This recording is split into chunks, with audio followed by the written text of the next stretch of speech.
ఘనమైన వారు ఘనమైన అభిరుచులు అన్నట్లు ఆర్థిక రాజధాని ముంబైలోని అత్యంత ధనవంతులు కట్టుకున్న భవనాలు నేల మీదే కాదు ఆకాశంలోనూ పోటీ పడుతున్నాయి. 10కి పైగా ఈ తరహా మెన్షన్స్ ఆకాశం నటుతూ సదరు సంపన్నుల హోదాను తెలియచేస్తున్నాయి. వాటిలో అంతర్జాతీయ స్థాయిలో నిర్మాణం, భద్రత, రిచ్నెస్ ఉట్టిపడుతున్నాయి. ఈ భవనాలలో లేని ప్రత్యేకత దానిదే, ఒకదానితో మరొక దానికి పోలికలే ఉండవు. మన దేశంలోనే కాదు, ఆసియాలో, ప్రపంచంలోనూ అత్యంత సంపన్న వ్యక్తుల జాబితాలో కొంతమంది పేర్లు దేశంలోని మనందరికీ తెలిసే ఉంటాయి. అలాంటి కొన్ని భవనాల విశేషాలు ఈ రోజు టింటెత్లో చూద్దాం. ఎలా చూసినా అందరికన్నా ముందు వరుసలో ఉండే భవనం ఆంటిలియా. ఇది ముంబైలో టూరిస్టులకు ఒక విజిటింగ్ ప్లేస్ గా మారిపోయింది. జనం అటుగా వెళ్తున్నప్పుడు ఒక్కసారైనా దానిని కింద నుంచి పైదాకా చూడందే వెళ్లరు. మరి దాని యజమాని ముఖేష్ అంబానీ. అసలు మన దేశంలోని సంపన్నులు అనే పేరు వినగానే గుర్తొచ్చే మొదటి పేరు ముఖేష్ అంబానీ.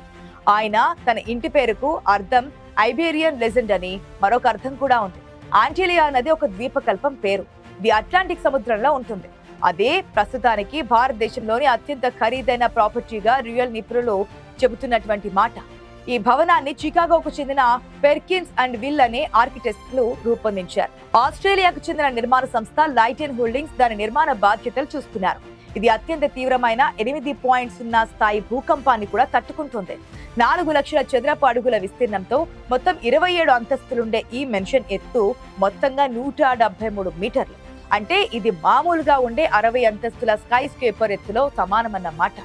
టాప్ లో ఉండే 6 ఫ్లోర్లు అంబానీ కుటుంబానికి కేటాయించారు. 6గురికి 6 ఫ్లోర్లు అన్నమాట. అందరికన్నా పై ఫ్లోర్ లో ముఖేష్, నీతూ దంపతులు నివసిస్తూ ఉంటారు. ఆంటిలియాలో లేని సౌకర్యం అంటూ లేదు. వివిధ రకాలైన 11 ఎలివేటర్లు ఉండే ఈ భవనంలో ఉండేది కేవలం 6గురు మాత్రమే. వారికి సేవలు అందించేందుకు మాత్రం 650 మంది 24 గంటలు షిఫ్టుల వారీగా పనిచేస్తూ ఉంటారు.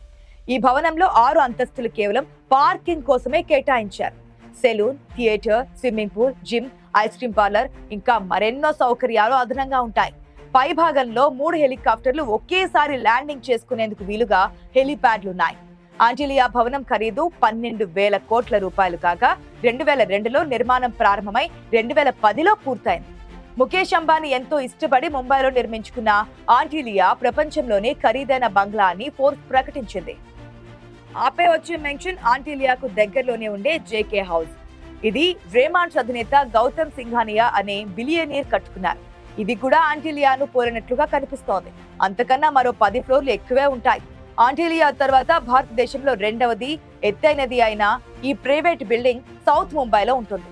జేకే హౌస్ విస్తీర్ణం 16,000 చదరపు అడుగులు. ఇందులో కూడా స్విమ్మింగ్ పూల్, జిమ్, స్పాలతో పాటు పై భాగంలో హెలిప్యాడ్ కూడా ఉంది. దీని ఖరీదు సుమారు 6,000 కోట్ల రూపాయలుగా ఉంటుంది.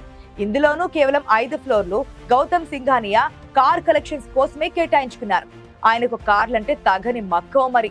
అందులో ఒక ఫ్లోర్ తన తాత లాలా కైలాష్పతి సింఘానియా జ్ఞాపకార్థం నిర్మించారు.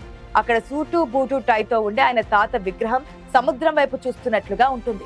అయితే తనను ఇంతటి వాణ్ణి చేసిన తండ్రి విజయపత్ సింఘానియాని మాత్రం ఎందుకనో గాని దూరంగా పెట్టారు గౌతమ్ సింఘానియా. అసలు రేమాండ్ సామ్రాజ్యాన్ని నిర్మించిందే తండ్రి విజయపత్. ముంబైలోనే విద్యాభ్యాసం పూర్తి చేసుకున్న గౌతమ్ సింఘానియా తండ్రి వ్యాపారాన్ని అంచెలంచెలుగా ఎదిగేలా చేశారు. వరల్డ్ రిచెస్ట్ రెడీమేడ్ వస్త్రాలు, బాగా పాపులర్ అయిన డియోడ్రెంట్స్, నిర్మాణ రంగం, సిమెంట్, స్టీలు రంగాల్లో సింఘానియా రాణించారు. తాను నిర్మించిన జేకే హౌస్ నిర్మాణం సింఘానియా టేస్ట్ ఏంటన్నది బయట పెడుతోంది. తనకు కార్లన్నా, సముద్రంలో దూసుకుపోయే యాక్ట్లన్నా చాలా ఇష్టం. అంతేకాదు ఒక ప్రైవేట్ జెట్, 3 హెలికాప్టర్లు కూడా ఉన్నాయి. ఇన్ని ఉన్న జనంలో మాత్రం గౌతమ్ సింఘానియా అంటే పెద్దగా గౌరవం ఉండదు. ఆయన తన తండ్రిని నిర్లక్ష్యం చేయడం జనానికి నచ్చలేదు. 1925లో మొదలైన రేమండ్ అనే బ్రాండ్ విశ్వసనీయతకు మారు పేరుగా ఉంది. దేశంలోని ఐశ్వర్యవంతుల్లో గౌతమ్ సింఘానియాను ఒకటిగా నిలిపింది. పోల్చుకుంటే ముఖేష్ అంబానీ ఆంటిలియా, జేకే హౌస్ భవనాలు 2 ఒకే రోడ్లో ఉంటాయి. జేకే హౌస్ కింది భాగంలో మొదటి ఫ్లోర్ ను రేమాండ్ షోరూమ్ గా నడిపిస్తున్నారు. మొత్తం భవనాన్ని ఫ్లాట్లుగా విభజించి అందులోనే మొత్తం కుటుంబం జీవిస్తోంది. ప్రతి ఫ్లోర్ కు ప్రత్యేకంగా టెర్రస్, ప్రత్యేక బాల్కనీ, గార్డెన్ ఉండేలా డిజైన్ చేశారు. బయట నుంచి చూస్తే భవనం ఒక హాంగింగ్ గార్డెన్ లా కనిపిస్తూ ఉంటుందన్నమాట. ఆపై వచ్చే భవనం ముఖేష్ అంబానీ సోదరుడు అనిల్ అంబానీ నివాసం. దాని పేరు అబోర్డ్. అబోర్డ్ విస్తీర్ణం 16,000 చదరపు అడుగులుగా ఉంది. కానీ వ్యాపారంలో తీవ్రంగా నష్టపోయిన అనిల్ అంబానీ తన యావదాస్తిని అప్పు తీర్చడానికి ఉపయోగించారు. ధీరుభాయ్ అంబానీ తన ఆస్తులను అనిల్ అంబానీ, అతని సోదరుడు ముఖేష్ అంబానీలు ఎలా పంచుకోవాలనే విషయం మీద సరైన వీలునామా రాయకుండా చనిపోయారు. దీంతో 2005లో అనిల్ కు అతని సోదరుడు ముఖేష్ కు వివాదాలు చెలరేగాయి. రిలయన్స్ ఇండస్ట్రీస్ లిమిటెడ్ ని విభజించారు. విభజన వెంటనే 2007లో అనిల్, ముఖేష్ ఫోర్బ్స్ ధనవంతుల జాబితాలో అగ్రభాగాన్ని నిలిచారు. అయితే వ్యాపార దక్షత లేని కారణంగా అనిల్ అంబానీ వివాదాలలో ఇరుక్కుపోయి నష్టపోయారు. ఎరిక్సన్ కేసులో 500 కోట్ల రూపాయలు చెల్లించిన ముఖేష్ అనిల్ అంబానీని జైలుకు వెళ్లకుండా కాపాడారు. దేశంలోనే 3వ సంపన్నవంతమైన భవనంగా అనిల్ అంబానీ భవనం అబోర్డ్ వార్తల్లో నిలిచింది. బిజినెస్ ఇన్సైడర్ కథనం ప్రకారం అనిల్ అంబానీ ఇంటి ఖరీదు 5,000 కోట్ల రూపాయలు విలువ చేస్తోంది. అయితే అది ఇప్పుడు అనిల్ అంబానీ ప్రపంచ వ్యాప్తంగా చేసిన అప్పులు తీర్చడానికి పనికి వస్తుందని అంటున్నారు. ఈ మెన్షన్ తర్వాత వచ్చి మరో విలాసవంతమైన భవనం బిర్లాలకు సంబంధించింది. పేరు జతియా హౌస్. దీనికి కుమార్ మంగళం బిర్లా సొంతం చేసుకున్నారు. విస్తీర్ణం 30,000 చదరపు అడుగులు. సినిమాల్లో చూపించినట్లు ఈ ఇంటి చుట్టూ నీళ్లు, గడ్డి ఉంటాయి. ఈ ఇంట్లో మొత్తం 20 బెడ్రూమ్స్ ఉన్నాయి.